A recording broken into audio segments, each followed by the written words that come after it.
Asiphinde sibingelele kubabukeli be-Transformation Live.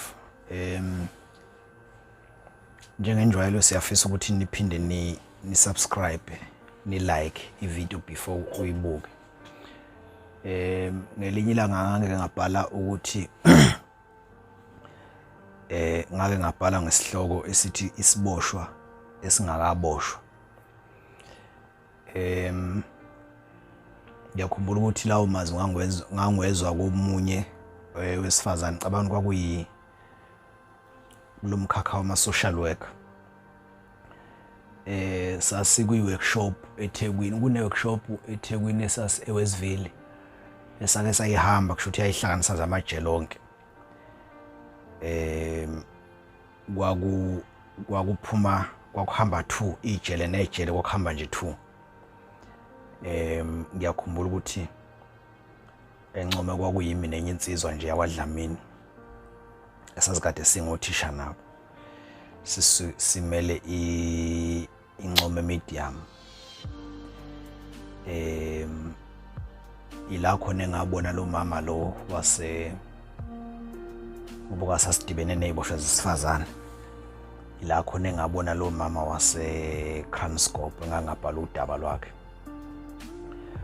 Uthi-ke lo sisi lo waye social work waye ngomunye weyikhulumi lapha ya. Uthi ukhona umuntu oyisiboshwa la ngaphandle. Ukhona umuntu oyisiboshwa kodwa ebengakaboshwa. Angikhulumi ngomuntu osenze amacala kodwa engakabanjwa ngamaphoyisa, cha. Umuntu ongalenzile nje icala kodwa oyisiboshwa. Usethi-ke lo mama umbona ngani umuntu oyisiboshwa kodwa ongakaboshwa? Ngamanye amazwi, umbona ngani umuntu ozoboshwa, ozokwenza icala aboshwe? Usethi-ke uma ukuyi-relationship, umuntu wesifazane ukuyi-relationship nomuntu wesilisa nithandana, uma lo muntu lowo wena wesifazane mayeke wakubeka isandla, uma ake akubeka isandla noma uma wake wakushaya lo muntu lowo, wakushaya nje noma ngabe ngempama noma ngabe ngani, wakushaya benithandana, lo muntu uyisiboshwa ukuthi nje akakaboshwa. Uthi-ke umuntu okushayayo uma nithandana, umuntu okushayayo kodwa nebenithandana, kusasa lo amathuba ukuthi lo muntu akubulale ngelinye ilanga, it's 90 to 98%. Amathuba nje ukuthi kusasa lo muntu akubulale, it's 90 to 98%. Thina sikhule ngakithi sazi ukuthi intombi iyashawa. Sikhule nje ngakithi intombi, thina sasibuka thina obhuti bethu ngakithi emakhaya. Mina ngikhulele ekhaya kwaNongoma. Sisebancane sasibuka obhuti nodadewethu mabeshelwa lapha emfuleni, babeshawa kakhulu. Uphatha imvubu umoya oshela, intombi ifika ishawe. Sasingazi ukuthi ishawelana, kodwa ngokuhamba kwesikhathi sathola ukuthi isuke ihungile. Yayishawa nje intombi, yayishawa nje, uzuyishaya ngisho sekuyintombi yakho. Thina bese sikhule nje sazi ukuthi intombi yashawa, futhi uma ushaya intombi akulona nje icala sidalo, uyabona. Kangaka ukuthi ngisho ezikoleni thina sikhule izingane ebesifunda nazo amantombazane ebesifunda nawo thina bayazi nje, mina engangifunda nabo esikoleni sashayana thina. Sasike sishaye intombi, sishayela ukuthi ayiqome. Ngisho ezikoleni sasithethe amacala njalo from go primary to high school. Sasithethe nje amacala njalo thina ukuthi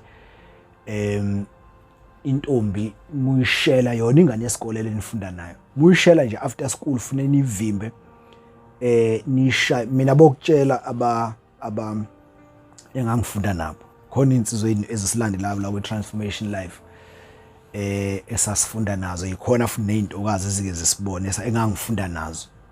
So ngakithi nje bengelona ihlazo makuthiwa ushaya intombi akuyona inkinga. Akuyona inkinga makuthiwa nje intombi uyayishela uyayishaya nje. Kangangokuthi namanje basekhona abafana abanjalo ngakithi emakhaya nje kakhulukazi. Nakuba ke amantombazane nabo abantu besilisa abangabafana sebeyiqala lento yoku-understand amalungelo nama-rights nanokuhlukumezeka, kodwa nje basekhona. So sikhule sinjalo thina kuze kube mina ngiyaboshwa nje ngo-2010. Ukushaya umuntu wesifazane bekungeyona into ekuthatha isikhathi ukuthi yenzeke. Uyamshela noma niyathandana, bekungeyona into ukuthatha isikhathi ukuthi yenzeke. Umshaye nje, ushaye ucala lithethwa ukuthi umshaye, yabona. So uthi ke I once narrated ngaphakama kulelo class nami ngaphawula. Ngiphawula ngakho lokuthi yazi umuntu wesilisa thina ngakithi sikhuluma umuntu wesilisa ushaya intombi noma beyayishela bengelona ihlazo bengenankinga. Usethi ke lo sisi yingakho nje usejele. Uthi yingakho usejele. So mayise iqhathanisa necala lami ke ngalenza. Usethi yingakho usejele. Uthi yingakho ethi yena kunesiboshwa esingakaboshwa. Umuntu ophakamisa isandla for intombi yakhe noma ibeka isandla ishaya, lo muntu usuke nepotential noma usuke kuna ama-percent ukuthi kusasa leyo ntokazi. Ingakho ngeke ngithi mangikhuluma ngithi indoda ebeka umuntu wayisandla eshaya intombazane ethandana naye eshayayo nje. Kusasa leyo ntombazane noma leyo ndoda leyo izoyibulala intombi yayo. Ngiyangithi ke mina uma indoda yakho ikubulala namhlanje, uma indoda yakho ikubulala namhlanje, ngisho njalo indoda yakho mayikubulala namhlanje, ingxabano isuke iqale ngo-2010 or ingxabano isuke iqale ngo-2015, ilokhu ikhula kancane izifike ezingeni lokuthi indoda ibe fed up. Umuntu mayesecasukile ke khona lento enyukayo la inyuke, yabona mayesiziyafika la leyo nto athi ngicila ila khona indoda ethatha isinqumo sokuthi ngiyambulala lo muntu. So mase ngihlanganisa zonke lezi zinto that is where engathatha khona isinqumo sokuthi umuntu wesifazane ngeke ngimshaya. Nami ngangiba nakho ukuthi umuntu okhuluma ngokuthi intombi ayishaya umuntu wesifazane angabekwa isandla, nganginokuyibuza nje ukuthi lo muntu ucabanga kanjani.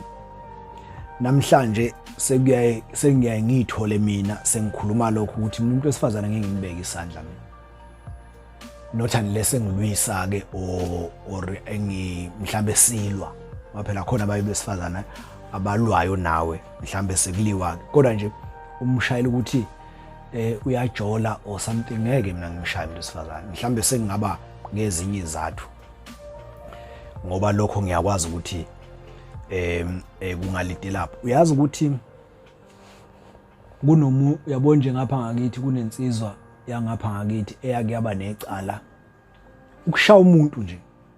Ukushaya umuntu kungaba nomphumela ungazange uhlele sidalo.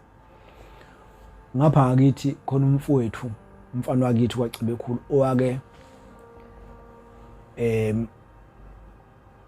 owake wayehamba nje icala, ngiyakhumbula sihamba icala naye wayehamba icala.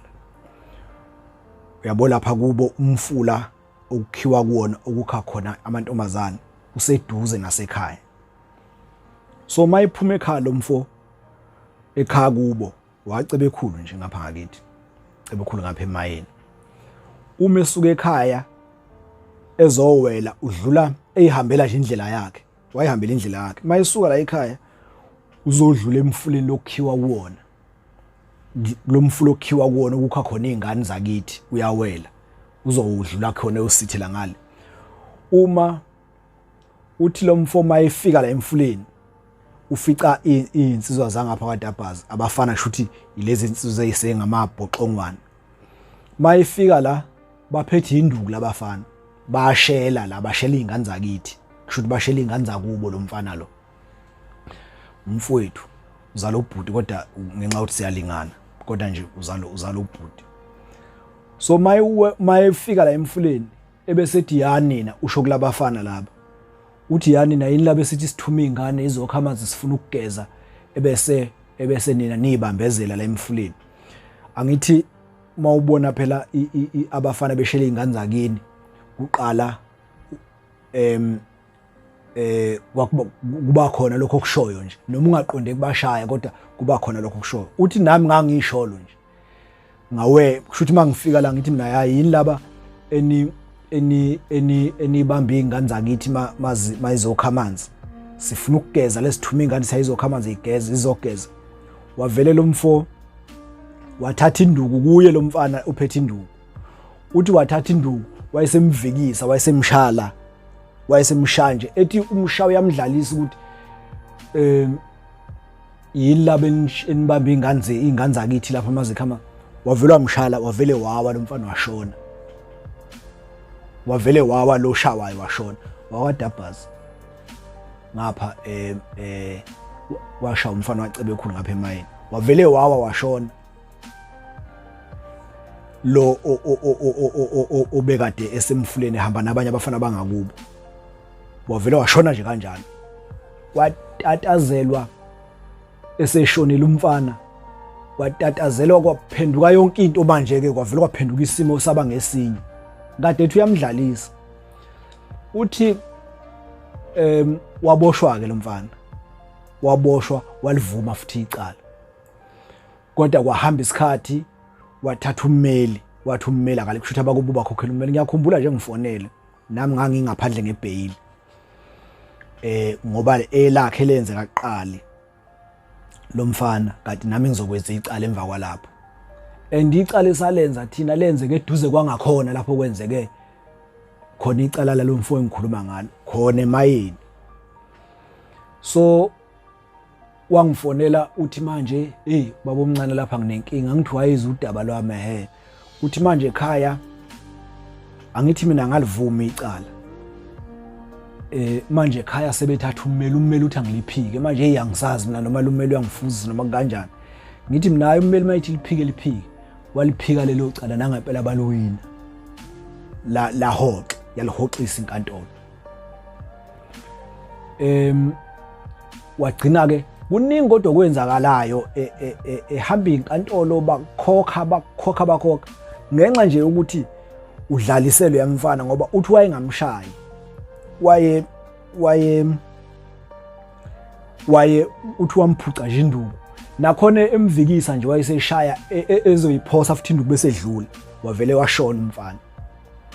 So nawe ngelinye ilanga usho njalo lo sisi wayesworkshop lapha eWestville uthi yazi ngelinye ilanga uyoshaya intombi yakho ngempama mhlambe futhi mayinephutha bese ukhula nokwazi ukuthi intombi yakho mayinephutha nje uyayishaya ngelinye ilanga uvela uyishaya. Angithi nje uyishaya ngempama nje izoxoxela umngane wa mhlambe izobonakala ivuvukelela bese eshithi hey ubaba kabani naye uvela wangishaya uyabona mina uswakangishaya ubaba kaSibani bese kuthi ngelinye ilanga uthi uyayishaya ivelife ngayi impama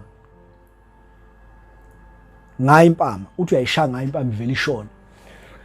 Uzothi musu uxolisa wena usuxolise waze waguqa ngamadolo waze wa-understanda nomndeni ebese vele umngane wayo lentombi noma usiswayo lentombi esishonile ivele ithi hayi vele wena uSibani wayehleze ngitshena ukuthi ubumshaya wena ubehleze ngitshena ukuthi ubumshaya. Uzothi uyaphika ukuthi hayi bese bethi yebo angani ubuhleze umshaya wakwamshana phambilini sho nje ubusho usumbulele nje vele inhloso yakho bekuyileyo. Ngazizwa ngishaya uvalo ngoba izinto ezenzakalayo uyashona umuntu umshaye. Ngake ngafunda olunye udaba angazi noma ngangakhuluma ngalo lalo thisha owashaya ingane esikoleni wayishaya esandleni yagcina ishonile ibulawa ukuthi uyishaya esandleni. So ukushaya lokhu thina sikuthatha kancane endaweni zasemakhaya kuyambulala umuntu. FFE lalisho njalo lesasholo uma ujwayele ukushaya umuntu, ujwayele ukushaya umuntu wesifazane noma ujwayele ukushaya nje isandla sakho masilula nje kushayeni, ubokwazi ukuthi ngelinye ilanga uzothi ushaya umuntu avele efe bese uyaboshwa. So mayikhuluma ngesiboshwa esingakaboshwa wayisuke ekhuluma ngomuntu kanjalo. Ngithe angikudlulise lokhu nakho lokhu ngoba ngikubone kubalekile kakhulu. Isekhona ke igenge emakhaya nale genge incane nje ekhulayo okwaziwayo ukuthi mayishela intombi yashawa. Uyofika ngelinye ilanga enkantolo ulithathe kancane icala lokushaya umuntu wesifazane. Uthi hayi ngangimshaya ngempama nje ivele ithi inkantolo ngifuna ukwenza ngesibonelo igaxo 15 years noma igaxo 8 years nje uvela ungakholwa ngenxa ukuthi umshaye nje ngempama. So asikugqugquzela ukuthi umuntu uma nje uwazi ukuthi wena uyashayana intombi yakho ujwayele ukuyishaya, nawe sisi mawazi ukuthi indoda yakho ijwayele ukukushaya bokwazi ukuthandana nesiboshwa esingakaboshwa. Siyabonga kakhulu.